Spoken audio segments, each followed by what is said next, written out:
if you're born in Africa or you're born in Southeast Asia, your access to education or access to healthcare, your access to opportunities are very, very different to someone who lives in Western Europe or North America. Now, that person who I'm trying to increase their opportunities to succeed, I'm not saying they're going to fail, but I'm trying to give them more optionality. I'm trying to give them options. They have a brilliant idea. They require funding.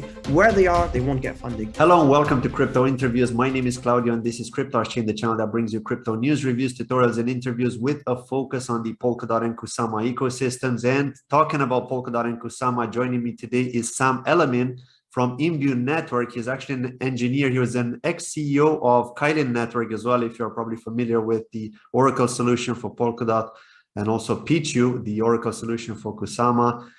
He was responsible for actually coming up with the idea of Pichiu. So he's going to talk a little bit about that as well. But the main focus of this video is about Imbue Network. What are they trying to achieve? And the reason why I wanted to bring Sam over is because they are doing something different than your typical project on Kusama or Polkadot, which is just looking to raise funds. So Sam, welcome. And if you want to please share a little bit about a background on yourself, when did you start in crypto and what made you come to Polkadot and Kusama? Thank you. Thank you very much, Claudia. I'm really excited to speak to your audience. So I've actually been writing code for a very long time.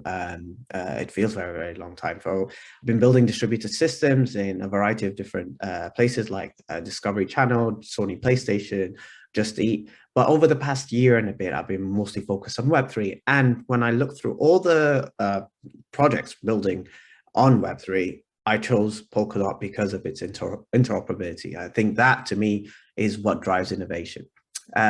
So for coming into the space, I think my biggest criticism of the space was lack of utility. You'll see a lot of experienced engineers constantly berating Web3 and blockchain in general, saying it's a slow problem, it's a slow technology, it doesn't add value. I can build something really cheaply on my own server and it'll be like hundreds of times faster, right? But they lack the awareness of the underlying problem that blockchain is meant to solve, and Web3 is decentralization is meant to solve a particular problem. And if you don't acknowledge the underlying problem, you cannot criticize the solution. Absolutely. So that's what got me into Web3, and that's why I'm really excited about it. The decentralized aspect of it. Crypto doesn't care about where you're from. Web3 doesn't care. The code itself is what's law. So there are valid criticisms in the space, but fundamentally, I think it's one of the greatest innovations of our space. But throughout my time building on Web3, my biggest frustration moved from lack of utility to lack of accountability. So many projects in this space launch on a white paper, launch on an idea. A white paper is just an idea, a bunch of pictures, a lot of the times well thought out of. But the unfortunate matter is a lot of the people buying into white papers, more often than not, don't have the technical expertise to read this white paper and understand that some of it isn't technically feasible, right? Or some of it just might not make sense. And that isn't always the fault of the founders or the people writing the white paper. They could be well-intentioned actors, right? But the underlying problem is more often than not, these white papers never actually get built. They're over promises in marketing. And I wanted to fix that. That's the only way we move towards mass adoption. And also the complexity of these white papers, like, even if you do understand some of the things, it's you get lost in the translation. Let's be honest. Yes, some of them have so much gibberish in there. It's like, why do we need all this information? Just keep it simple. And I like the fact that some projects have light papers as well, and with diagrams to actually show you what are they trying to do. You know, I think that's definitely exactly it. Yeah. Exactly. No, absolutely. So what we're doing at IMBU is something completely different. We're not even doing a white paper, right? We're saying we're going to build something.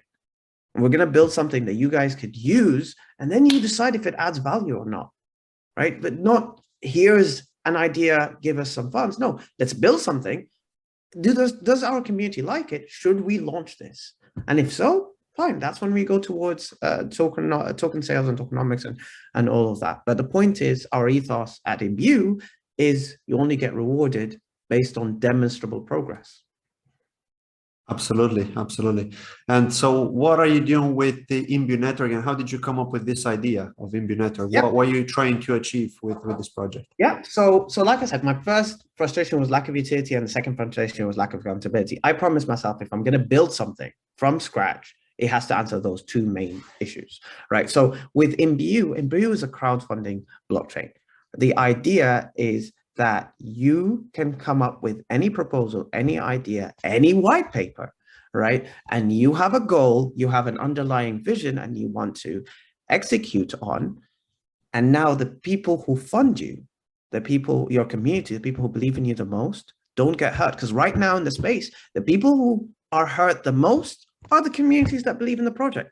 And we can absolutely do better than that, right? So you will get funded. You define, you make a plan, which you would do if you're building something, right? You make a plan and you're like, okay, well, let's say you, Claudio, you want 100,000 to open up your crypto's chain shop, right? You're going to sell merch, you're going to do whatever you want, but you've defined, and you want 100,000. You define how you want that 100,000. You want 10,000 immediately to set up a website, 30,000 to buy the merchandise, for example. So 30%, then 40%, then 20%. You define what you're going to do, and then people go out and if they like a project, if they like the return of investment, because you're going to have to define how you're going to reward people who fund you. You can be like, I'm going to mint you, NFTs in Remark, right? I'm going to give you crypto chains shops, and then it gives you a discount. Yeah. So they'll fund you, but then you will get funded only defined by the terms you've defined. You're the initiator. You'll define how you're gonna get funded. So you get the 10% immediately, but then the 90% is protected until you do some work, right? Once you've done whatever you had to do that you said you're going to do, you submit your milestone, and then your funders, the people who have money at risk, they're the ones who vote. Do you think Claudio actually did what he said he's going to do or not? And that way, the funds are unlocked when they see progress, not when they're promised progress, right? So that's the underlying goal. That's the underlying vision. Right. And when you say that, I mean, are you like comparing this to the actual VCs who are actually funding a project? Yeah. So they, because I'm not actually sure how they work. My assumption with the VCs was always that they would invest into a project and then they would be aware of the risks of investing. But I didn't know that they could actually set the terms in that they don't have to fund the project with the full amount that they said they're going to fund. So they could actually do that in batches as per the depending on the delivery of the milestones and the progress. So is that actually how it works then? No, so in this space, like different VCs fund with different ways, right? But in general, if you look at the tokenomics of most of the projects that launch over the past 2 years, the allocation being set to the public, to the community, is actually always, more often than not, far lower than the ones that have gone to seed investors, to angel investors, to private sales. Some of these might be VCs. I mean, the earlier might be VCs, but later on down the line, after you get to seed and private, they're just really well-connected groups. You need to know who the right people are to get involved in these sales. And the underlying goal is to flip the coin. So they end up more often than not dumping on their own community. Again, the people who get hurt are the people who believe in it the most. Absolutely. And that's why we do better. And we all felt that. We all felt it to some extent. I don't know about you, but especially now, right? You can even look at the token dumps happening per date, right? But with Imbue, you are saying, I'm going to give you, let's say I'm going to give you $10,000 of your 100,000. I'm going to give it to you, but then you only get 10% immediately because you've defined you only need 10% immediately, right? And then I vote, since I gave you 10% of whatever you needed, I vote and say, okay, I think Claudio did what he did. Or if he didn't, here's some feedback why. So you decentralize the VCs, you decentralize the private sale. Fundamentally, what DeFi was trying to do with democratizing trust, with DeFi and traditional finance, we're trying to do with the VCs. We're trying to say, why should you get funding from select individuals if your main goal is funding and not other things that VCs may or may not give you? If the underlying problem you're trying to solve is funding, go for the community that believes in you the most, because they're going to be the ones that drive you on the most. Right. No, okay, I understand. That's really, it's an interesting vision. And I do have some questions in relation to that now.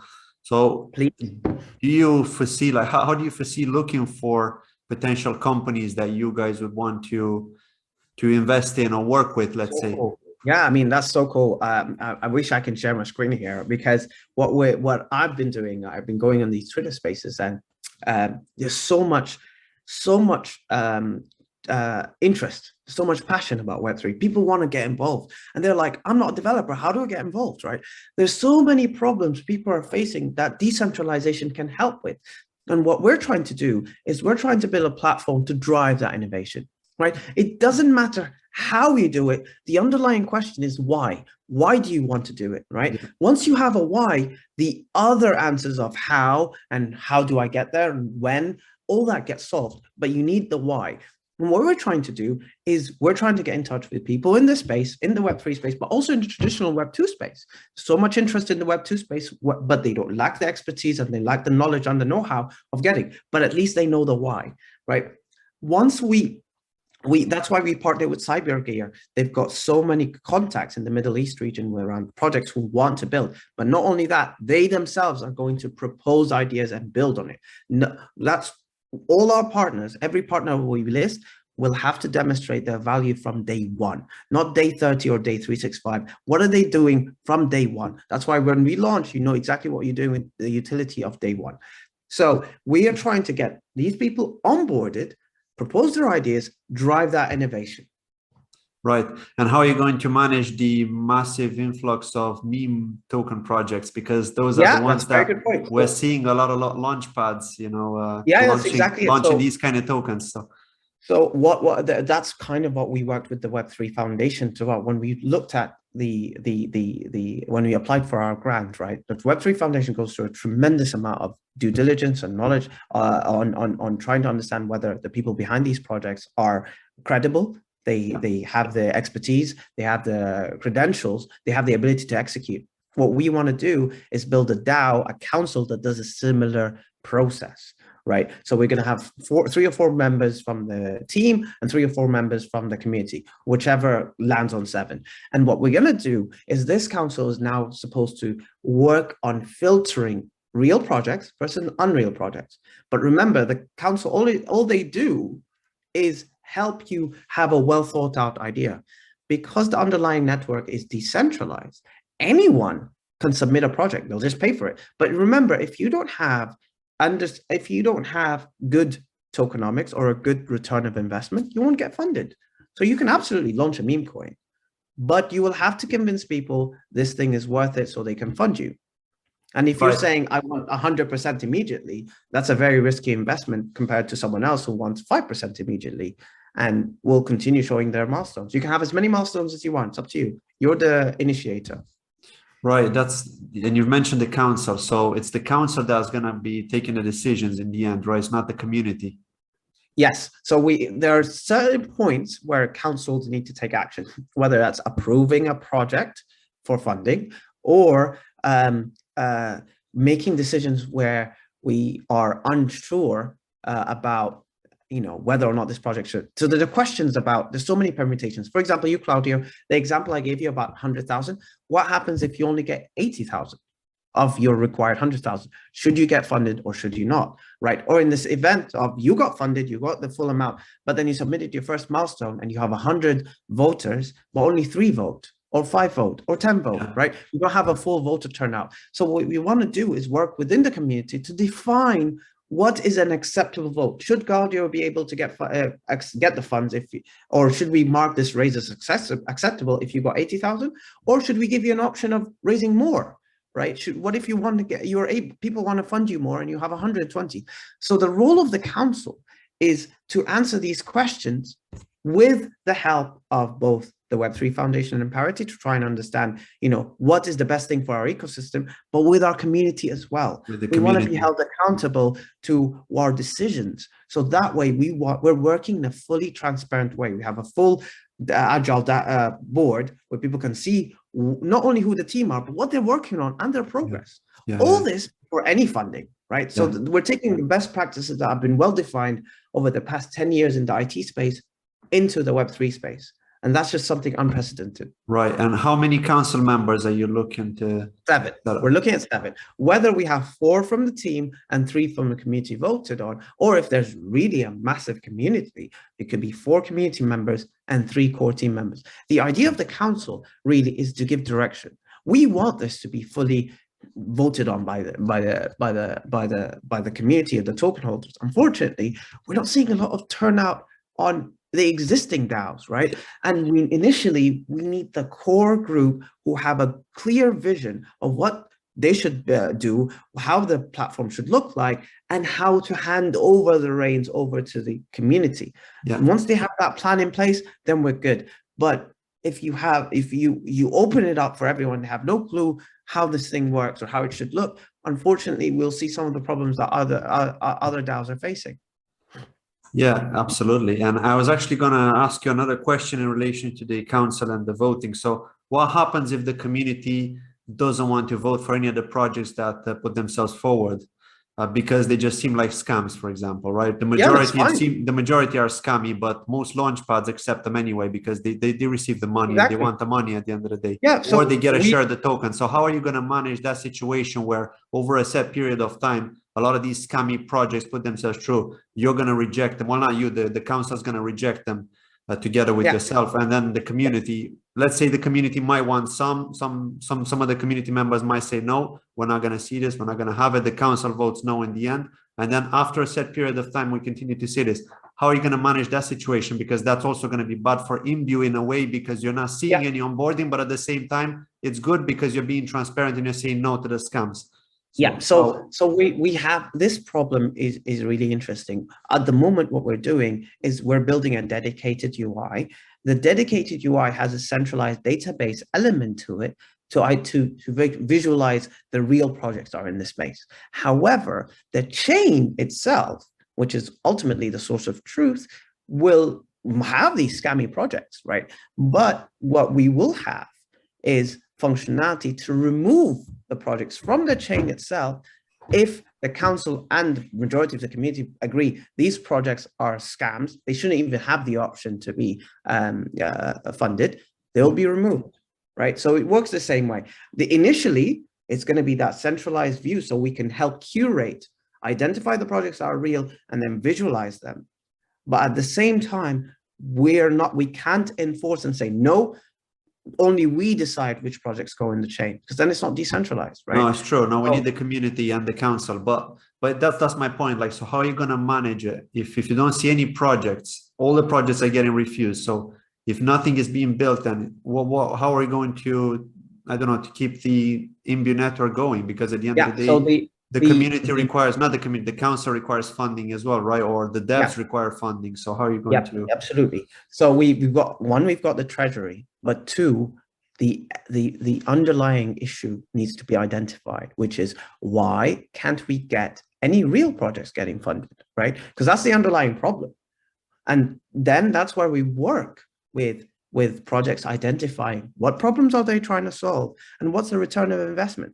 Those are the main 2 things that identify a real project that adds value versus one that doesn't, right? So for example, very, very quickly, we can add a proposal from the DAO itself to say, this is really cool, but can we fund in this particular stable currency? Or can we bridge to Solana or Ethereum, right? So we can get funded in this particular currency, or we can reward. And then even the treasury itself can fund that idea, pending a vote from the holders, right? So we have so much functionality. What if we want to build a UI that identifies, right? You, Claudio, you've already delivered 1 or 2 successful projects. We want to highlight you as someone who has already a proven track record. That again is a proposal that gets funding. So it doesn't necessarily have to be your own project. It can be something that improves on the network, something to highlight. But then another thing is, what if you don't say proposal? What if you, Claudio, you're a big business, right? You're in the Web2 space, and you, again, though the same people who want to get into that space but don't have the expertise, what if you submit a brief and you're like, this is what I want to build. I want to build this particular thing, this particular product, but I don't have the expertise. And then you submit a brief onto the Imbue network, and then everyone around the world is decentralized. Everyone can submit proposals. and say, you know what, Claudio, you're this big business brand. I can build it for you. And I want 100,000. And these are my milestones to deliver what you're asking for. Then you as a big business can safely accept proposals. And you're just another person in the network. You're funding them. Does that make sense? Yeah, absolutely. So now I want to know the next thing. So tell me, how are you going to manage, for example, I know you've got a treasury, right? But how are you going to grow that treasury? How are you going to get the funding? I mean, are you as Imbue, will Imbue receive funding directly from these projects? Yes. So or how will it work? Because if you're helping them on board, then how are you also fund that? That's my question. It's a bit unclear. Yeah. So every successful project that gets launched, the Imbue network takes 3 to 5% of the raise. We're still unclear between 3 or 5 which one should it be, and that will be based on community feedback, which people feel is fair or not fair, and that goes directly into the treasury to continue funding, right? But then there are really interesting thoughts and ideas in our Telegram, an official Telegram, into how do we incentivize people to continue project, because you can't just incentivize it from the treasury. How do you work on getting incentives for the tokenomics itself to ensure people not only raise projects, but contribute? So instead of staking, right, and this is something that we've talked about within the community, instead of staking, what if we say we're not doing staking, but what we'll do is give you, double the traditional staking APY to fund projects, right? So now you're incentivized to fund project itself. And then the people who by doing that, you're driving more adoption into this space. Because you're like, I don't want to just hodl. I want to use my funds to build something. And then we can work with the proposals, the initiators, the people coming up with ideas to return some of that investment into the treasury. So it becomes like a circular feedback loop. Right, I understand. And what about the tokenomics then in that case? So you said that there's not going to be staking. You're going to incentivize people to vote through the app or DApp. And how are you going to like basically, let's say I've got 1,000. What's the ticker symbol for the IMBU? So let's say I have what's the total supply first of all? Do you already know? 1 million. Yeah, 1 billion. Yeah, 1 million. Okay. B. 1 billion. Okay, sorry, 1 billion. Okay, so let's say I've got 1,000 tokens, and I want to, I need to vote for a specific proposal, right? And I vote with 100 tokens. Like, what would those 100 tokens for me voting generate me in terms of APY? Because you said I can actually get rewards for voting. So I would be voting with 100, and then how long would those be locked up for? Like, how long does a proposal last on Imbue? Yeah, so let's say, so you, in this example that you were talking about, you voted for 100, right? Yeah, that's fine. Now, how it depends on the project you're contributing to, right? You only vote after you contribute. Not everyone can vote. So I can't, if I'm a whale and I have 1 million and you voted with your 100, I voted with 1, you're the whale, not me, right? Because you have more funds at play. But in answer to your question, how will the API work? It depends on the actual initiator. The person who defines their project will define how long their project is going to take. So it could be 3 months, It could be 6 months, right? But the API is because you didn't have access to your funds, so we're going to reward you. So at the end point, when the project gets delivered, or when the voters say, okay, this project's going to fail, let's create a vote of no confidence, and then the majority vote to return the funds, that's what. So essentially, the APY is as long as you don't have access to your funds, whether it's via locking or via someone delivering on their milestones. Okay, so ultimately what you're doing is we could argue your main competitor here is the Web3 Foundation, because you're actually giving grants to other companies or to other projects, but in a decentralized way, whereas the Web3 Foundation have a council, an internal council, and they vote between themselves and decide how much funding a project is. I think the main difference, is one, we're doing the governance via the chain, and two, the Web3 Foundation is focused on Web3 projects, and they absolutely are amazing for it. They're supporting us. We're saying we're doing anything, any project. You're a farmer in Africa, you're a small business owner in Southeast Asia, you're a villager in South America.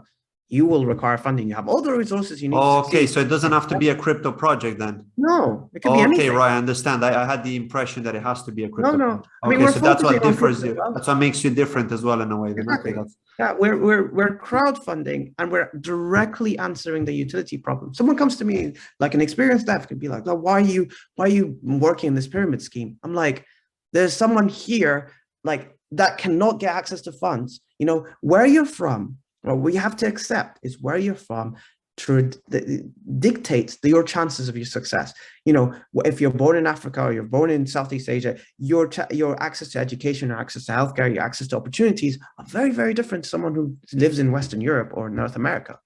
Now, that person who I'm trying to increase their opportunities to succeed. I'm not saying they're going to fail, but I'm trying to give them more optionality. I'm trying to give them options. They have a brilliant idea. They require funding. Where they are, they won't get funding. And if they can prove how they're going to use their funds safely, and we give investors an opportunity to invest in them safely, then it's a win-win for all. And that's what we're trying to do, which is slightly different than a Web3 Foundation. Sorry, I'm still not clear about one thing. I'm just trying to clarify it. So you're going to give a project funding, okay? But if this project is not related to crypto, then how are they going to be able to pay you the 3 to 5% fee? If they require funding, they're broke, right? They want somebody to support. No. The funding, the 3 to 5% comes out of the raise, right? Okay, right. I see. Okay. So the raise. So they're not going to pay us. Yeah, we're not going to pay us directly. It's a percentage of, you ask for 100,000, we take 3 to 5%, right, of what was raised. So that way, there isn't a barrier of entry for you. It's just now it's investment in you and whether people believe in you. It's not like you have to pay us to play. It's not play to earn, right? Which is some of the IDO platforms are like that, right? Right. So we're incentivized to ensure you're an actual good project. You're going to succeed, and that's why the council they put so much time and effort trying to curate and understand the idea, just like the Web3 Foundation does. Help you fluff out. They're incentivized to ensure more projects build in this space, same as us. We want Web3 to succeed. Okay, no, that makes sense. Cool. And I do have another question in relation to the incentivization. So, okay, so let's say the community decides to vote for a set project and it's not a crypto project. If they vote for it, then what's the incentivization for the community? Is it just the API you're talking about, which is going to be replaced by No. Well, what does the community see from this if there's no token behind the project? Yeah. Well, it could be, it's up to you as the initiator to define how you're going to reward, right? So you could be like, look, I'm a farmer and farming is a very profitable piece of business, assuming you have the resources. Then you, as a farmer, you define how you're going to reward these token holders, which is essentially a group of Polkadot.js wallets, right? Or Polkadot wallets, right? Or Polkadot accounts if you're funding. Let's say the farmer is not technical because they don't. Yeah, that's fine. That's fine. But what they have to do is prove to the people who are funding you how they're going to get a return of investment, right? It could be like, I'm going to get a third party that is going to take the rewards or take the sales of my harvest, and it's going to ensure that the person funding, they link their account with their identity. And that way, I just want you to know that if you do fund me, you're going to have to end eventually KYC because the dividends or the shares or the sales or the profits are going to accounts, real accounts. They're not going to. And is that part going to be managed by Imbue Network? So are you guys going to manage the receival of the funds? No. We can absolutely, because if it's a DAO and the DAO agrees that we need to build that, then it becomes just another proposal. How do we onboard fiat on ramps? Because that's what we're saying, right? We want to be able to, and we absolutely can. However, the underlying thing we're building at the moment is you have the freedom to define how you're going to reward it. And because it's quite abstract now, hence the focus on crypto progress, because we can directly identify how we're going to reward them. However, the underlying goal is to help people in Web2 space, or people who don't have access to even Web2. And that is a problem we absolutely need to solve. Whether we work with, for example, Statement will eventually have a fiat on-ramp where it becomes the custodial of the funds, right? How can we work alongside something like Statement to reward people who just are, listen, I have no idea what tech to use. I don't know what the wallets. I don't even have a phone. I just have a farm, and I need $1 million. How do we? And that's the council comes in. Okay, what are your limitations? What are other services out there that you can get a hold of to reward your contributors, right? And then once they have that, then it could be another milestone. I want $1 million, but I just want 1% now to buy whatever I need to buy. And then one milestone, 10%, sign up a partnership with this third party custodial that will reward it. It just becomes a milestone. Yeah. Do you see what I mean? And then once you prove it by giving the evidence that you need to define, and then you convince your funders that you actually done what you needed to do, boom, you get another milestone unlocked. Yeah. No, it just seems to me like that's a bit of a challenge. And I know you guys are going to be thinking of ways to resolve these challenges, but I'm sure that it is difficult to think of a way to actually manage it properly, especially when it's country dependent and there are different legislations based on different countries. Exactly. So and then you'll have to justify the funds that are going into Imbue Networks, Treasury, or whatever, if you were to manage it, right? I think to me personally, I think it would be better if the funds would go into some sort of treasury and then it would get automatically distributed based on the contribution from each community member, associated to their or based on their contribution size, right? Yeah, because it's all percentages. You're absolutely right. You're absolutely right, and that's the feedback we want to bake in to what we're building. That's why we want that community feedback. These are fundamental problems we want to solve, because that's how we make impact into people's lives. So the more community, that's what is built, what's best for the ecosystem. We want that feedback. We want to walk through these ideas. And so you're also planning to launch crowd loans on Kusama and on Polkadot. So are you going to kick it off with the one on Kusama? And when do you estimate that? Most likely. So most likely. So what we're doing, the reason where we're unique is we're building first without funding. We're not doing any seed rounds. We're not doing any private rounds. It's after working product. So the decision to actually launch on Kusama will be very much community driven. We'll be like, we promise we won't launch or do any founder rounds till we have a working product. There's our public testnet. Do you guys agree that it's ready to go to Kusama or not? That's our UAT. That's our user acceptance testing, right? If people are happy with the utility, right? That's what you're going to use from day one. Are you happy with it? Should we launch? And it's based on community feedback. That's when we're like, okay, now we're ready. So there's two stages of validation. There's our testing. So we're our own check. We're happy with it. Is the community happy with it? Is the users who are actually going to use it happy with it? And after that level, that's when we go to Kusama. How we're going to use both Kusama and DOT is unsure. So many chains have different ideas. I'm really leaning towards having one token on each, right? But there's just so much unknowns at the moment on that space. I can't commit to that. I don't know how we will end up making it work. And you also don't know what the percentage is going to be allocated to the crowd loan either, because you're thinking of that one token model. So you need to find a way to make it fair on both Kusama and Polkadot, right?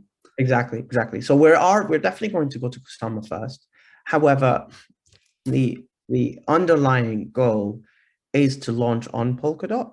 Now, if our community feel like, okay, you know what, it makes sense to have two different tokens, we'll do it, and we'll have like 10% of the supply applied to Kusama, and it'll be the same. We don't have private investors, we don't have seed sell investors, so it's just the same community will be getting the same coins, right? It's very much community driven.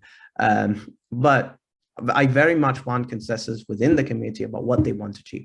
Since this is a community driven project, we want you guys to tell us yes for this, no for that.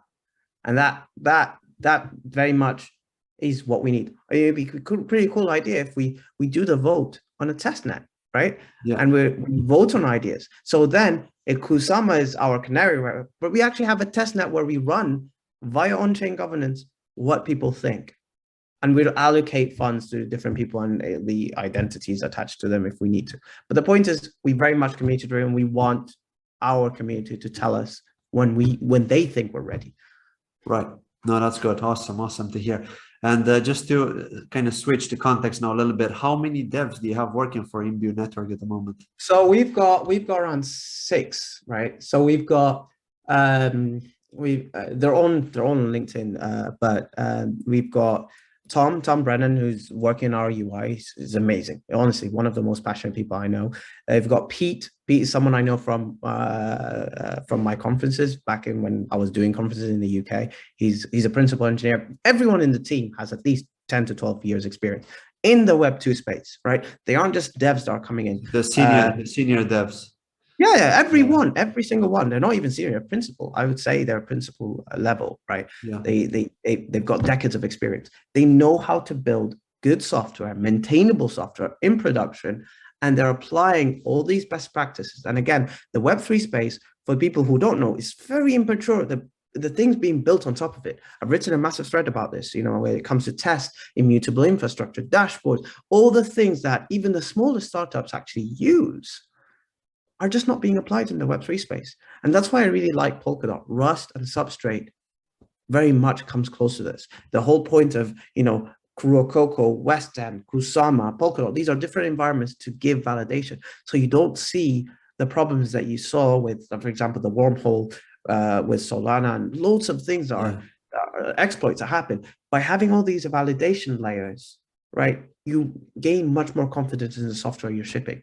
So yeah, we've got loads. I think we've got around 6 at the moment, if I'm not mistaken. Yeah, 6, but 2 of them are on and off. A lot of because we're volunteers, we're building this at our pace. We've done amazing progress, right? We've done amazing progress on this, but at the same time, we are building when it gets built, right? There isn't a massive pressure, someone coming into our room saying, when moon, when launch, when whatever. It doesn't matter. We'll build something that we're proud of and the community is proud of first and foremost. And then we're like, okay, should we go for funding now? Because we're going to need funding to launch the crowd loans. Yeah, absolutely. And you will still get the when moon questions, even though you won't get the when launch questions. Yeah. You gotta be prepared for those. No, what I'm gonna do is write a bot that automatically responds with a template answer, and then our room is gonna be filled with these bots responding to that answer. It's amazing. Awesome. Thank you. No, that's been great. Thank you. I really appreciate it. But I do have another question, because I did say at the beginning that we're gonna ask you a little bit about the Pichiu as well from Kylin Network. I'm just curious if you can please share your thoughts on that. So Pichiu is the Canary network of Kylin Network. Correct. And they are struggling to get contributions, as we've seen on the Kusama crowd loans, Kusama auctions, which are running at the moment. So the question is, how did you, when you were working at Kylin Network, how did you get started with the Pichiu idea, and how is it different from Kylin? If you could just please explain that. Yeah, of course. So first of all, it was me. It was me that pushed for Kusama so much. When I first joined, I said, look, my goal is to take us from this level to a blue chip level, right? When I was at Kylin, I was like, to do that, you have to look at what the innovators in the .sama space are doing, and we have to replicate, right? Because we want to be as equal to them as possible. And Kusama is a perfect the concept of having an environment where you test new ideas that you don't want to test in production, right? Yeah. It's a stage, it's a Canary network, right? And we need to do that. So there was a lot of pushback. Or like, we promised we'll go Polkadot first. And I said, well, when the Polkadot auctions come in, you have to understand there'll be significant competition when it comes to launching on Polkadot, and be March, April, May, and we won't even win a slot, right? Because we don't have the underlying Canary test net, the underlying Canary, right? So people coming in and they're going to contribute. It's like, actually, you know what? This project have already on Kusama, and they validated their code, right? So they seem to be less of a risk for me. So I'm going to lock my with them. That was my personal opinion, right? So that's why we pushed. I feel like we pushed on it too late. I feel like I didn't nag on it enough, to be honest with you. And we announced Pichiu very close to when DOT auctions were announced itself. But I think the underlying problem, and these are from the conversations I was having when I was still at Kylin, is the fact that individual contributions matter a lot less when it comes to like community contributions matter a lot less when it comes to auctions compared to what I was thinking. It's very much the whales, the exchanges, the existing relationships you have. Yeah, right. And while we at Kylin had amazing relationship with DOT investors, we didn't have any on Kusama as much, and we didn't want to risk the DOT guarantees onto Kusama. So when we reached out and tried, let's try and get more Kusama contributions, they're like, well, we don't really want a Canary network token. We feel like the interest in a Canary token is very much less. So we're like, you know what, it's fine. This was very much community driven, and I told the community they will decide whether or not they want to see Pichiu come alive through contributions. So I think at the moment there's a less interest, and it coincided with the bear market, the bear dump, with the dump in the market. Yeah. But I still think there is a massive misunderstanding or misconception when it comes to the value of what Kusama brings. And I think the more we see hacks and exploits, the more people will realize that the value of having an environment where you can test safely a new feature. So Pichiu was meant to, there's like billions of dollars locked in the Kusama network, build dashboards on that, build integrations to it. There'll be bridges built on Kusama far earlier than Polkadot. Let's use that. Utilize that to build. The Oracle narrative was pushed early on in Kylin, but to be honest, it's far more potential of having a data warehouse and building an API in front of it, so anyone can become a data feeder and provide data, is much more powerful. And I feel like that's what we should have focused on. And I tried, as soon as I joined, trying to focus and get away from the Oracle narrative. Think of having an actual data warehouse, building APIs, look at what everyone's been building on Kusama, and then you can literally build dashboards on top of it. And I think they'll slowly move towards that. Okay, that's good. And and we're seeing, what do you think is, and do you think the reason why we're seeing such few contributions is because of the community doing the voting, or not the voting, the contributions, and not the whales, so to say? And do you think they're kind of lacking in terms of marketing as well? Because because of that, people are just like, I've never heard of Pichiu, so I'm not going to contribute. Exactly it. And I don't think they even have a crowdloan website either. Looking on the website, there was nothing on looking on the Kylin website, there was nothing that was telling me to contribute to Pichiu, as you see with other crowdloans, like contribute to our Canary. It's on right now, we're giving you this kind of bonus. You need a funnel. Nothing on that. So no, absolutely, you're 100% right. And I think Dan and the team recognize that. They're hiring a new marketing person to do that. They're actually quite well in the dev perspective. They've got the experienced substrate devs who were actually a lot better than I was, right? Coming in from a software engineering background, was new to substrate at the start of the year. They've got people who've been working on it for at least a year and a half. So they're experienced, and with PhDs, they're not doxed, and that's the problem. But you're absolutely right when it comes to visibility and discoverability. That's the problem you're aiming for. I'm interested, I'd like to contribute. And that's what they're actually working on. They built the front end for the Polkadot auction, right? Yeah. Where there's already a UI for it. It's not public because we're not under the auctions yet, but there's already a working UI for it that I personally used when I was there. It's repurposing that to build on Kusama. But to do that first, I think they need to put in the right marketing person in place to actually raise awareness and education. A lot of this is lack of education and awareness. Yeah. No, it makes sense. And I do think they're going to win a slot as well. They're going to win the auction. After the current one, like Sora won the last one, I think there's going to be one more that's going to win. I don't want to say the name because I'm really not happy with that current crowd loan. I'm sure you know which one I'm referring to. And then I think they're going to make it. And so if they do win, I think that's going to be good for the community, because there are not that many contributions, but they're saying that they're giving away 350 plus Pichiu tokens. So that means you're going to get a ton of tokens for a small contribution. So I'm personally going to contribute some KSM. Yeah, that's pretty cool. How it'll go. Not financial advice, but it's worth it. It's worth it because you never know how they're going to perform. If they're going to do well, if not, then so be it. It's a small risk I'm going to take. So for the 11-month lockup. So absolutely cool. Sam, thank you very much for sharing all this information about IMBU. I'm really looking forward to getting the updates from you as time goes on, and as you guys progress with the plan, and maybe we'll have some sort of dashboard that we can take a look at. Maybe you could do some screen sharing. But thank you very much. We'll keep in touch. Thank you so much, Kylin. Thank you for hosting me. It's and by the way, if you want to check out IMBU, you can find the links in the description of this video and also in the pinned comments straight to the website. Do join their Telegram channel. You'll get a lot of help there if you've got any kind of questions that you need answers to. Thank you for watching and see you in the next video. Thank you so much. Bye-bye. Bye-bye.